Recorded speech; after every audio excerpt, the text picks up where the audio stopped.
ಇನ್ನು ಹಲವು ನಾಟ್ಯ ನಾ ಕೊಟ್ಟಿದೆ. ನೀ ಹೇಳ್ದಂಗೆ ನನ್ನ ಹೆಸರಿಲ್ಲ. ಮತ್ತೆ ಯಾರ್ಯಾರ್ದು ಹೆಸರು? ಈ ಭೂಲೋಕದಲ್ಲಿ ಶ್ರೇಷ್ಠವಾದ ನಾಟ್ಯ ಯಾವುದು ಅಂತ ಹೇಳ್ತಾರೆ. ಶಾಸ್ತ್ರೀಯವಾದ ನಾಟ್ಯ ಯಾವುದು? ನಾವು ಕೇಳಿದ ಹಾಗೆ ಭರತನಾಟ್ಯ. ಅದನ್ನ ಕಂಡಿದ್ದಾರೆ ಭರತ ಮುನಿ. ಅವ್ ಇಲ್ಲೆಲ್ಲರೂ ಇದ್ರೆ ಹೇಳ್ಕೊಂಡು ಬರ ಕೇಳ್ತೇನೆ ನಾನು. ಯಾಕಜ್ಜಿ? ಭರತ ಮುನಿ ಇಲ್ಲೆಲ್ಲರೂ ಇದ್ರೆ ಹೇಳ್ಕೊಂಡು ಬಾ. ಯಾಕೆ ಹಾಗೆ? ಅವ್ ನನ್ನ ಮುನ್ನಿತ್ತು ಹೇಳಿ ತಾ ಕಂಡಿಡ್ದದ್ದು ಅಂತ. ಭರತ ಮುನಿಯಿಂದಲೇ ಭರತನಾಟ್ಯ ಅಂತಲ್ವಾ ಆದದ್ದು? ಅದನ್ನ ಕಂಡಿಡ್ದದ್ದು ನಾನು.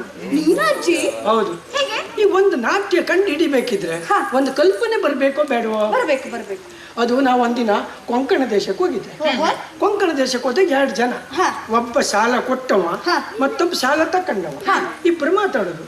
ಇವ ಅವನಲ್ಲಿ ಕೇಳುದು, ನೈರಾತು ಮಗೆಲ್ಲ ಪೈಸೆ ದಿತ್ತಕೀನ ಅಂದ. ಅವ ದಿತ್ತ ಅಂದ. ತಸ್ ಜಲ್ಲೇರ್ ಧೀ ಅಂದ. 10 ದಿನ ಅಂದ. 10 ದಿನ ಮಳೆ ಜೈನ ಅಂದ.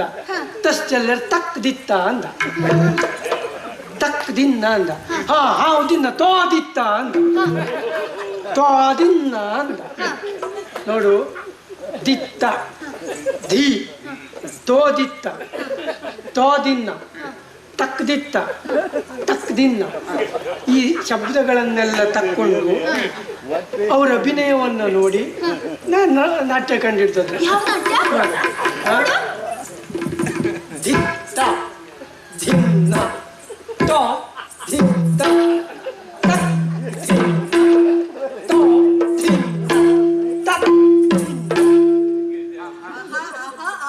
ಇದನ್ನು ನೋಡಿ ನಾ ಕಂಡಿಡ್ದದ್ದು ನಾನು.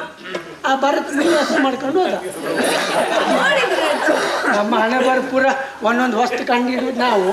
ಯಾರು ಅದೇ ಒಂದು ಗಾದೆ ಮಾತುಂಟಲ್ಲೇ, ಗೆದ್ದಲು ಹುತ್ತು ಕಟ್ಟುವುದು ಹಾವು ಬಂದು ಬಿಡಾರ ಮಾಡುದು ಅಂತ.